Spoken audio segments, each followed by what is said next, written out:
All right, welcome back to the Onebar Lupagus Show. It is that time of the week where we are SKOL'ing with the enemy, the Vikings traveling to the Saints on Christmas Day. And today we are lucky to be joined with Andrew Juge from the Saints Happy Hour podcast. They got a YouTube channel. We'll go more into that. Check them out. Very, very laid back podcast and channel. Love their style. They kind of mix with us a little bit. Sometimes you get those podcasts where it's just very dry, but they keep it light. It's fun. Andrew, thanks for hopping on. Looking forward to some Vikings Saints talk. Hey, Onebar, happy to be on the show, man. I'm a big fan. I have to say, I discovered you guys last year when I was just looking for Vikings fan input before the game, just trying to absorb as much as I could, and just kind of curious, like, hey, I wonder how they feel about this game and how they feel about the Saints. So I discovered your podcast, and I've been listening to it ever since. You guys do a great job, so I'm excited. I appreciate it. And it's funny because before we started, you commented on my jersey. Generally, I don't nerd out and put a jersey on, but I figured back to 2009, I gotta represent old Brett Favre here. Give you a little shit, even though you guys won that game in the championship. I bought this jersey, and I must have got it from Walmart because I watched it once, and the number's already coming off. So. I'm representing Justin accidentally. I didn't know we were doing video today, but I'm representing Justin Jefferson here. So yes. I look forward to him ripping you guys a new one on Friday, but we'll talk more about that. But we'll have Andrew's links in the description, everything down in the podcast, Twitter, which I must comment. Your Twitter cover photo. Well, maybe it's because it's Dalton Hilliard. It's Dalton Hilliard up there, right? Yep, that's it. Never mind him. So if you go to Andrew's page, there's three guys in the background of that photo that make that photo beautiful. It's Chris Dolman, Keith Millard, and Henry Thomas, three of the best Viking defenders. So I'm going to pretend that's why you have that photo, and we appreciate that. Well, I got to tell you, actually, I met Chris Dolman at the Hall of Fame when he was inducted because I was actually there for Willie Roaf being inducted. And I told Dolman, and so we must be the same age. I actually listened to your most recent podcast and heard you guys dropping names like Craig Ironhead Hayward. That was impressive. But so, that was my growing up. So I remember Chris Dolman really well. And, you're going through the line, getting signatures from every guy that was getting inducted that year. And I just kind of tell him, hey, I'm a Saints fan. I hated you. I hated playing you. I remember that year he had like 17 sacks or something, but I remember he was always in the Saints backfield. And I was just like, much respect, man, but I really didn't like playing you. And he just, signs my ball and he looks at me. And he just kind of gives me this mean stare. And he's like, yeah, pretty much. Move it along, Saints fan. Like, he wanted nothing to do with me. So I respected that. Gave you the stink eye. Good. R.I.P. I wish I had a beer. I'd lift it up. It's too early for a beer, though. It's not too early, but I just don't have one in front of me. All right. First, before we get into this, number one question, the only question that really matters out of all of this, and it's true or false. I'm giving you a softball right off the bat.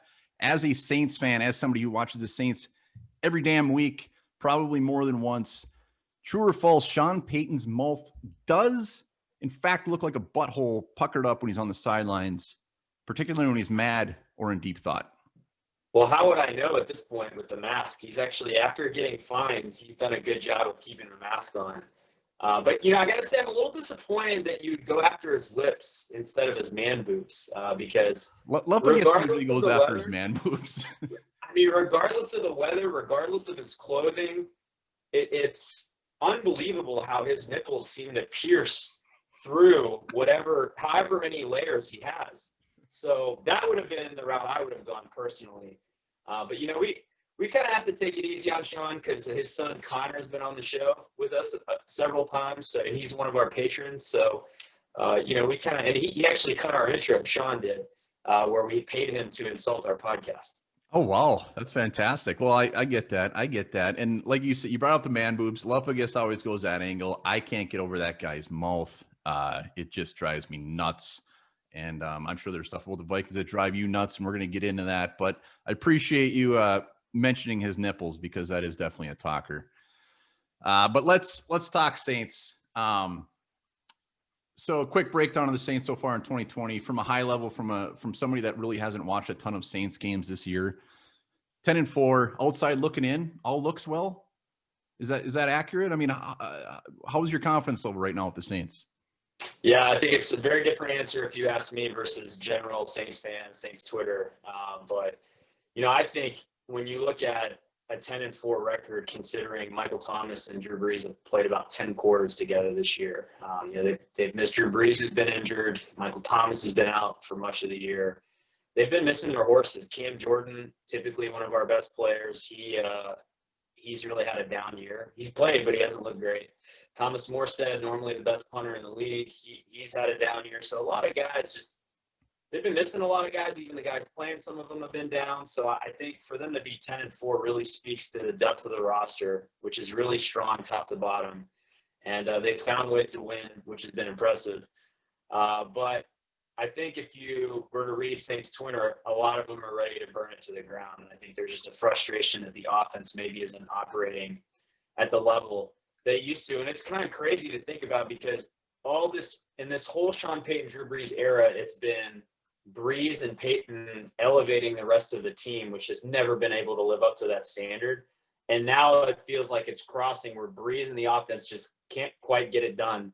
And of course, that's the year that we have a top 5 defense. So why will the Saints make a push? What's gonna come together in the playoffs where they can actually make a push for the NFC?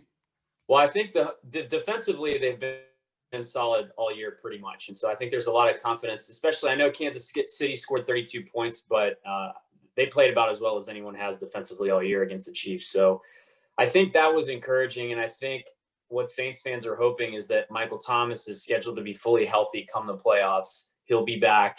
Drew Brees is back from his injury, and they're just hoping that they can get guys back and that they can gel at the right time offensively. I think defensively they're good enough that they'll be in any game and they can compete. And then it's really just about, can the offense operate efficiently enough to win a playoff game or several playoff games? So it's really, really about getting healthy for them.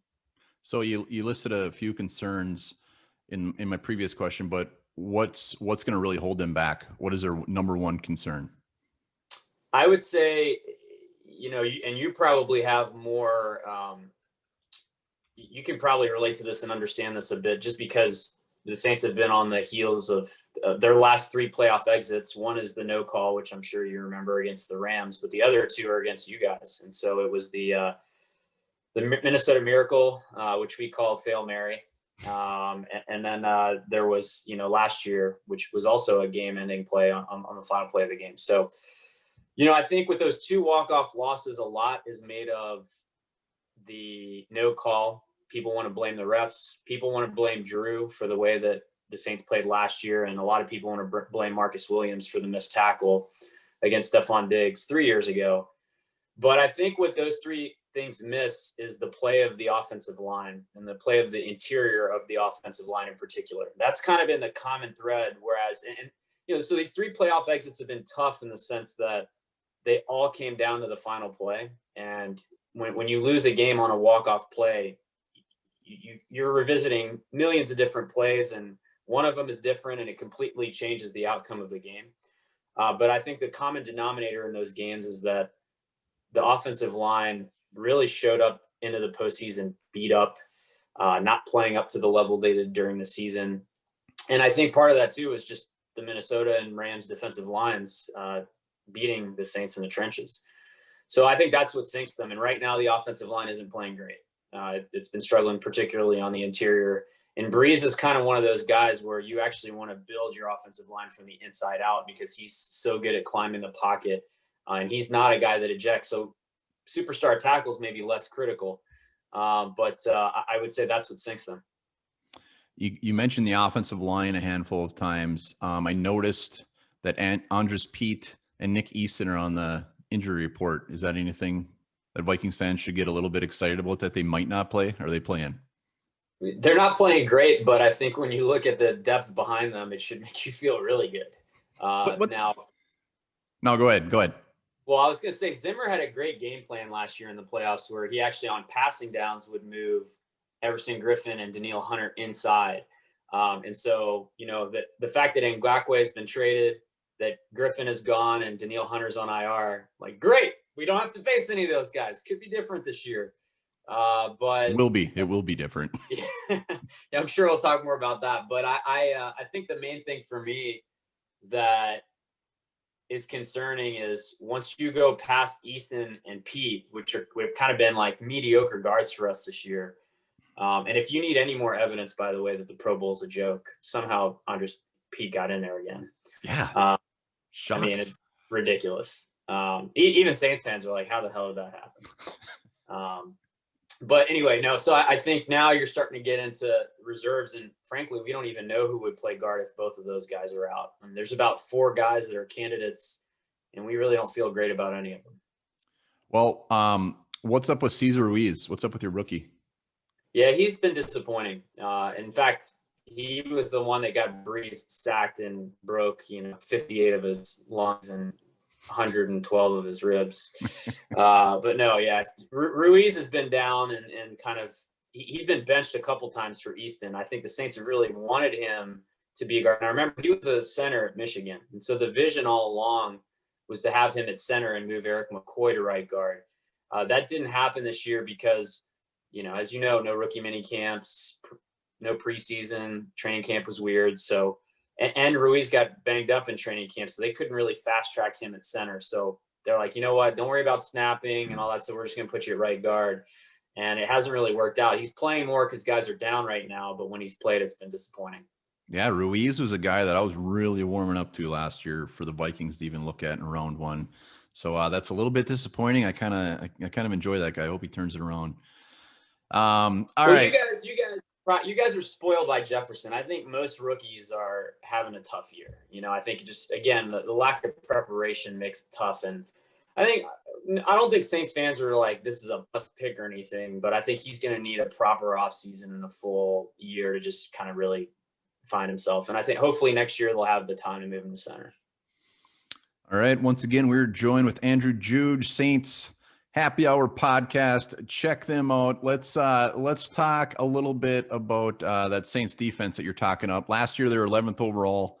And maybe I'm way off here, but wasn't it just like 5 years ago or so where the Saints defense was just pure shit? I mean, weren't they just horrible? Could not find a linebacker. And all of a sudden this year, you guys are third. You guys are third defense overall. What is the biggest difference, even from last year, to jump up that high? Well, I think the term you used in your most recent podcast was that the Saints defense used to be dog shit. Dog shit. Thank you. I would say that would be a compliment to the way they were playing back then. So that's probably the nicest thing anyone said about that defense. We like to sugarcoat it. Yeah, but no, they really have improved, and I am surprised to see them in the top 5. The thing that's weird about this defense is they don't really have, other than maybe Demario Davis, they don't really have a superstar. I mean, Cam Jordan's as close as it gets. Demario Davis is one of the best linebackers in the league, and I would say Lattimore is a good corner. He can be very good sometimes, but they don't have a Ray Lewis. They don't have an Ed Reed. They don't have a Lawrence Taylor. I think it's more about the fact that, again, go back to the depth.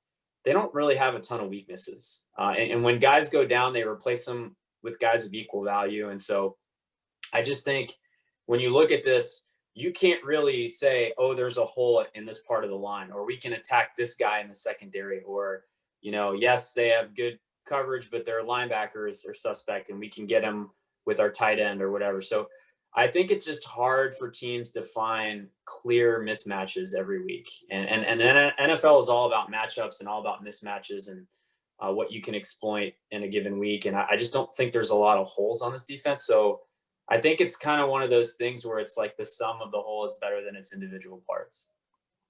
Well, you bring up weaknesses. One of the biggest Vikings weakness is clearly their guard situation. We have Dakota Dozier out there that probably doesn't deserve to be a backup on an AFL team.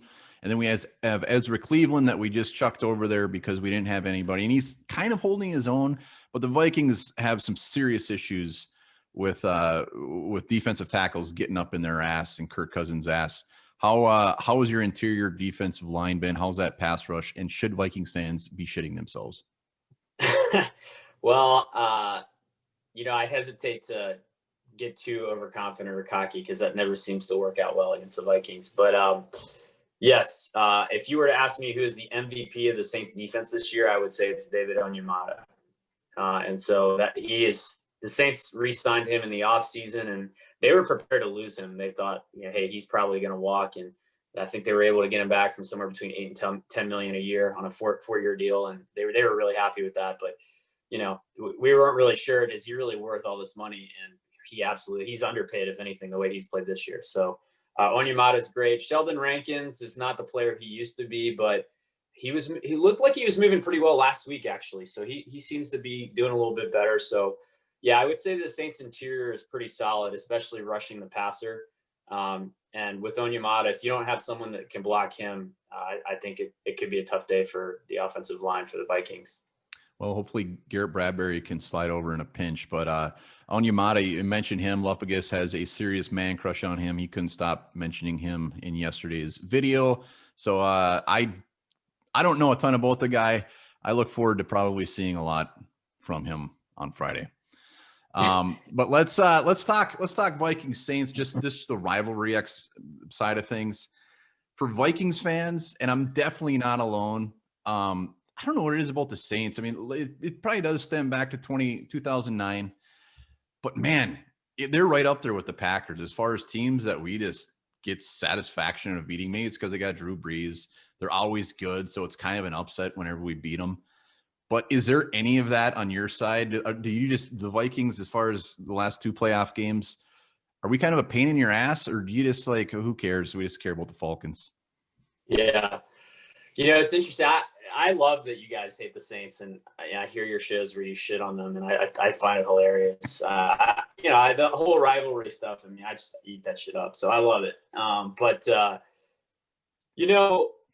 My thoughts about the Vikings, I would definitely say that Saints fans hate the Vikings. And I think most of it has to do with the most recent playoff exits. That escalated quickly. But what's weird? What's weird is Diggs, like maybe Diggs would be a guy but there's not really a lot of players that we hate. Like I was looking at the roster earlier and I'm like, there's no one. If anything, I'm pissed you guys got Justin Jefferson because I love him. But even Kirk Cousins, like, I don't know. There's not a lot on the Vikings to hate in terms of personnel. I think really it's more you guys are pretty obnoxious on Twitter as a whole. Agreed. And you talk a lot of trash. And I have found that Vikings fans more than your average fan will go out of their way to find you on Twitter. And 6 months after you talk shit to them, he'd be like, hey, remember this tweet you sent me? Well, we just beat you. So suck it. That's kind of, so I don't know. I respect that. I respect the bitterness and the slow play. But no, I would say we hate the Vikings, and I think it has more to do with the recent playoff exits and their fans. And so I think Saints temperament in general right now is we want to beat your ass. Yeah, well, it's probably going to happen barring a Christmas miracle. There's no doubt about that. But you are right. I want to validate your comments on Vikings Twitter, and even as Vikings fans watching some of the stuff that other Vikings fans tweet, it's fair to say that a lot of Vikings Twitter people who have a Twitter account are mildly insane, not absolutely insane, but on the cusp of becoming insane. You guys, your love of Morstead. It's just I don't know. That kind of gives me a warm spot for Vikings fans because it's like as big of a dick as you guys can be sometimes. I feel like big picture, you guys get it. You guys are good fans, so I respect that. All right. We'll take it, man. So what's you already answered my next question, but I'm gonna throw it out there anyways. Every team has that one player you just kind of love to hate. When you look at the Saints, Drew Brees, he's not in that category for me. You just got to respect the guy. But Taysom Hill, unfairly, I will say, because the guy has never done anything wrong to piss anybody off. I blame this more on the announcers, where he could be out there for 3 plays in the total game, and they're going to have graphics of this guy. They're going to talk about this dude the whole time. So it's more of an annoying thing. So Taysom Hill and your coach, like I already mentioned, are those 2 guys. So there isn't any Viking on the current roster right now that just kind of rubs you the wrong way. I mean, maybe I would have said Everson Griffin, But no, you're not a very hateable team personnel-wise. And like I said, I'm a big Justin Jefferson fan, and I love Danielle Hunter. I'm a big LSU fan, obviously. I think Kirk Cousins is overpaid, of course, but I think most of you guys feel that way. Yeah. So, no, Randy Moss, certainly, if you were asked me to go back to like the Dante Culpepper, Randy Moss days, I actually hated the Vikings more back then because you guys cost us some playoff berths. Wow. Well, you're right. It's kind of tough to hate some players on a team that's kind of full of just some sad puppies right now. It's tough. It's tough to watch. I'm not going to lie. So that said, the Vikings defense, pretty piss poor this year. There's no doubt about that. Our defensive line is laughable at times. Our secondary, very young rookies. While I'm excited about Gladney, I'm excited about Dantzler. They're rookies and they show their colors out there. How have the Saints done against piss poor defenses? Have they taken advantage of it? Are they a team that's going to put the pedal to the metal, or do they play down to the team? Well, you're catching us at the right time. Obviously, we talked about the interior of the offensive line being not only mediocre but also banged up. But I think more importantly, the Saints are down 4 receivers. Michael Thomas is out. Traquan Smith is out. Marquez Callaway might come back, but Deontay Harris is out too. So last week they were missing 4 guys. It was Emmanuel Sanders and a bag of rocks at receiver. So if your secondary is shaky, I would say that this is the receiving core you want to face. I would say, and Drew Brees just coming back from injury, he looked rusty. So the offense right now, I would say, is in a concerning place. How is it Michael Thomas wise? How different is that offense when he's not out there? I know he hasn't been out there much this year, but how different is it? Who's the guy we should be keying in on? It's pretty significant. Anytime it was 3rd and 6 or shorter, he's an automatic mover of the chains, and so when you look at 3rd down conversion, and the Saints are in the top of the league the last several years at over 50%, it's because 3rd and 5 are going to throw a slant to Michael Thomas and no one can stop it. We move the chains, and this offense isn't a big play offense anymore. It used to be, but very much about execution, and it's death by 1,000 paper cuts. It's chipping away, and Brees is really effective at doing that because he's very accurate, but he needs a receiver like Michael Thomas to move the chains. Whereas now, whether it's Traquan Smith or Alvin Kamara or Jared Cook, any of those guys just drop a pass right in their hands, and you fail to move the chains, and you have to punt, and the offense loses its rhythm completely. So I would say not having Michael Thomas is significant. We are talking about the offensive player of the year last year. Vikings are notorious for letting some random rookie, letting some random 4-stringer have the career game of their lives. They've done it multiple times. Who is a guy that's a little bit under the radar on the Saints team that could show up and give his family a great Christmas gift for 3 touchdowns and 140 yards, or on defense? Yeah, well, fingers crossed that Marquez Callaway can come back. He's an undrafted rookie out of Tennessee, and he was on IR, but he's actually been scheduled for a return this week. So if he can practice and look good, I know the Saints need him with how banged up they are at receiver.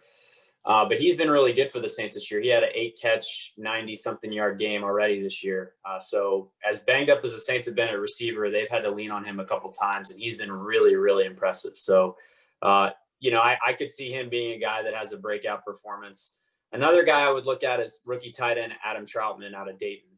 He hasn't had a ton of opportunities, but Jared Cook has been so bad this year for the Saints.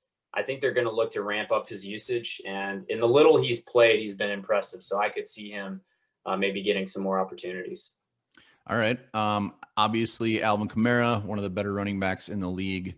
Am I crazy to think that I'm actually more scared of Latavius Murray? You're not crazy. Well, you're a little crazy. Thank you. Thank you for your honesty. I appreciate that. Yeah, no, I think Alvin Kamara, just his ability to attack a defense in multiple ways is what makes him so difficult to defend. Not only can he run in between the tackles, which is impressive for a guy of his stature, but obviously he can bounce it outside. He has the speed to get to the second level. He catches the football really clean. cleanly. He runs great routes. And so I just think he can attack you in multiple ways. But the Saints will get to a point sometimes where Latavius Murray gets hot running, and you know his style really well, but they'll get to a point where they're just pounding him. And if he gets hot and it's working, then Sean Payton will lean on it sometimes. And that's where you may see a game where he gets 15, 17 carries, especially if they have a double-digit lead. And that's where the Saints can be really tough to come back on because he's really effective in that role. Yeah, I miss Murray. Man, we didn't know what we had until he was gone. Just a quiet guy, very lovable dude to watch, tough runner. And the reason I'm scared, Vikings have a very tough time against those tougher running backs. This year they're having a tough time against really any running back, but that's why Murray scares me a little bit more. Talking about Kamara, when you look at his stat line, he seems to always be hovering around that 11, 13 carries a game. As a Saints fan, knowing what he brings to the table, even though he's getting 7 or 8 catches, would you rather see him get those 18 to 22 carries, or are you just fine with the Alvin Kamara plan?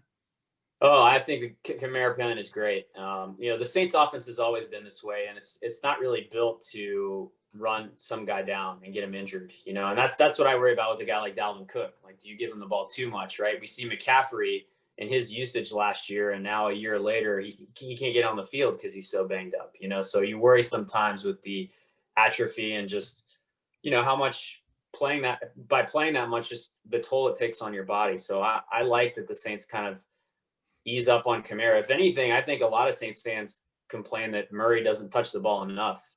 And I think they'd maybe like to see Kamara touch it a little bit less. But I'll say this about Murray real quick. It's interesting. We hated Mark Ingram when he was drafted because he's an Alabama guy, and most Saints fans are LSU fans. But eventually Ingram won over Saints fans, and we had a certain affinity for him. And what's most impressive about Murray is that no one is complaining about Mark Ingram being gone. We have completely forgotten about Ingram because Murray has swapped in and been an exact replacement and has given the same exact production. And that's pretty impressive because Ingram was a really well-liked player by the end. And that's how Saints fans feel the same way about Murray. Yeah, Murray's fantastic. It's funny because when the Vikings actually signed him after the Raiders, he was a free agent for a while, just hanging around. No one was picking him up, but we picked him up, and he was damn good. And he's still producing for the Saints. Who is the most overrated Saint? Easy peasy. Who is it?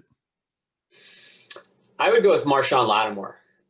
He has these games where he looks like the best corner in the league. And whenever he plays Mike Evans, actually, he always holds him to 0 catches. It's the weirdest thing. He always plays well against Tampa. We've been joking on the podcast that we need like a hologram of Mike Evans for every team that we play, just on the field, so that shut him down. He thinks he's playing the Bucs and he has a great game again. He has been wildly disappointed. There's such variance in his play, and actually Thielen is a guy that's typically gotten the best of him. So I am a little worried about that matchup. Well, Thielen and Jefferson and Cook are about all we got going for him, or for the Vikings. And unfortunately, it takes Kirk Cousins to get him the ball, and I don't think he's going to have much time on Friday to do that. So it might be the Dalvin Cook show. Saying that, the Vikings have about 0.0008% to get into the playoffs. That ain't going to happen. But does the fact that the Vikings are coming out on Christmas, not playing for a damn thing, hopefully playing a little bit loose because that's going to be our only chance, does a team like that, even though we're shit, scare you at all? Yeah, it definitely does. I think the state of our offense is such that I'm not confident, even though your defense is struggling, that the Saints can put up a ton of points. So it really starts with us stopping the Vikings. And the thing for me is I think the Saints are going to pay close attention to Dalvin Cook and try to stop the run. And I think typically this year they've been really effective at that. I know even as good as Cook is, I think the Saints will be able, run defense-wise, to neutralize him. If they can't, then there's going to be a serious problem. But I think what they'll do is maybe sacrifice putting their corners on an island. And so that means Lattimore and Janoris Jenkins playing man press against Justin Jefferson and Adam Thielen. And there'll be some opportunities for you in the passing game because of that. And so I think that's really the $1 million question in this game is I think the Saints will pick their poison, trusting their cover corners and man press, trying to stop the run. And so can Kirk Cousins take advantage of that Can Jefferson and Thielen beat two pretty good cover corners in Lattimore and Janoris Jenkins? I mean, the Saints are solid there, and they have a solid slot corner. So I think that's where the matchup is that determines the outcome. Have you had a chance to see much of any Vikings games this year? Have you had a chance to see Mr. Jefferson in that beautiful shade of purple? Yeah, I mean, obviously I watched all of LSU last year, so I know how good he was, and he was a 3-star guy coming to LSU, and he really built himself up to being the receiver he was because he was a tireless worker. And I just know his work ethic, and I knew he was going to be successful in the NFL because he wasn't those guys that was just going to rest on the laurels of his talent. He was always going to be pushing forward to try to get better and looking for ways to get better in ways that certain athletes don't, And so I knew that he was going to come into the NFL and make an impact. I'll be honest, I don't know that I expected him to come in as a rookie. And I mean, frankly, I have watched him, and he's been a human highlight reel for you guys this year. And I don't know if he's going to get Rookie of the Year, if it'll go to Herbert, because, it seems like quarterbacks always get that. But I think that would be a travesty if Jefferson doesn't get it, because I think he's clearly – I'm biased as an LSU fan, but I really think he's been the best rookie in the league by far this year. Yeah, he has exceeded expectations. I mean, I watched him a lot in college, probably not as much as you, but I thought he'd come in, maybe get 45, 50 catches, put up some good plays, but you'll see it front and center on Friday. Hopefully he can put up a big game. If you could take, it's kind of what I was saying is what I was saying about Latavius Murray with the Ingram. He's completely made you guys forget about Diggs, huh? Yeah, I don't Diggs is having a fantastic year. Go Bills, but he can lick them. I'm done with Diggs. Jefferson helped us with our broken purple hearts. So if I think I already know the answer to this one based off of this, but if you could take any Viking and chuck him as a Saint, who are you taking? Well, I mean, it's not only the homer thing, it's our receiving core is terrible. It's Michael Thomas. Well, Emmanuel Sanders has been good, but yeah, Justin Jefferson, obviously. Tight end has been shaky for the Saints this year. So, I mean, Rudolph would be nice.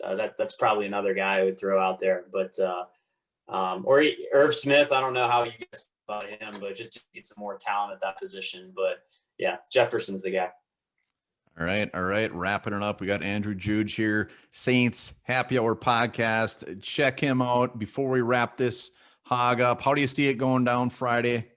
Maybe not a score prediction, but what's your gut telling you? Is it going to be ugly? Be nice. It's Christmas. I think I think it's going to be a 3-point game, and I'm picking the Saints to lose in this one. So that should make me happy. Wow. You're picking the Saints to lose? Yeah. Yeah. I'm just not feeling great about the offense. I'm hoping that they'll prove me wrong in this game, but I just think the Vikings just have just enough firepower to score over 20 points. And, it's just going to come down to how rusty Breeze is, because he looked really rusty against the Chiefs. So he's got to bring his game level up a little bit. If he can fire on all cylinders, then I feel better, but I need to see that first. The Saints really only need to win one of their last 2 games to win the division, and they're not going to get the 1 seed. So I don't know that this is that critical of a game for them. And, they just had a really physical game against the Chiefs. They came very close to winning it. They played really well in certain spots defensively, especially. They competed really hard. But I think they're beat up after that game. 5 days later, you're asking them to come play the Vikings. And I just worry that this team is kind of running on fumes right now. So, yeah, I'm actually picking the upset. Wow. Well, you're giving us a little bit of hope. I appreciate that. Whether you're just being nice, again, I appreciate that. But we'll see what happens. One final one I got to jam in here. Trey Hendrickson, he's going to be a free agent after this year, correct? Correct. 26 years old, 12 and a half sacks. Is he as good as the numbers? Yeah, it's shocking. Yeah, actually, if you look at the sacks, so he's got 12 and a half. He's tied with Aaron Donald at 12 and a half.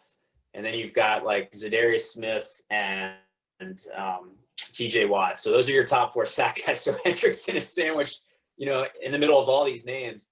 And the crazy thing is all those guys, Donald, Smith, Watt, have all played 750 snaps about. Hendrickson's played 535.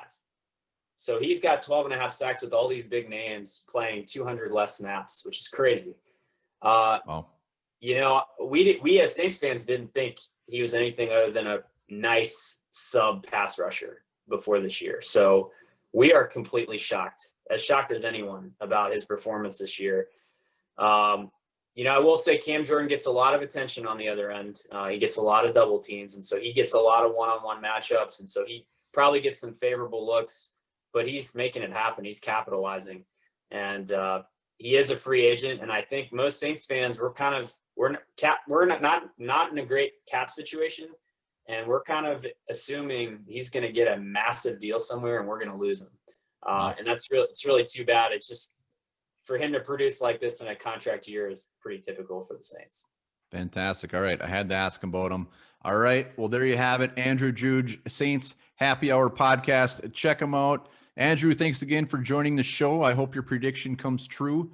I hope when you look at Sean Payton, his mouth, you don't picture a butthole, just because I have an infatuation with that. But have a good holiday. Thanks again for hopping on. Really appreciate it. Anytime. Thanks for having me.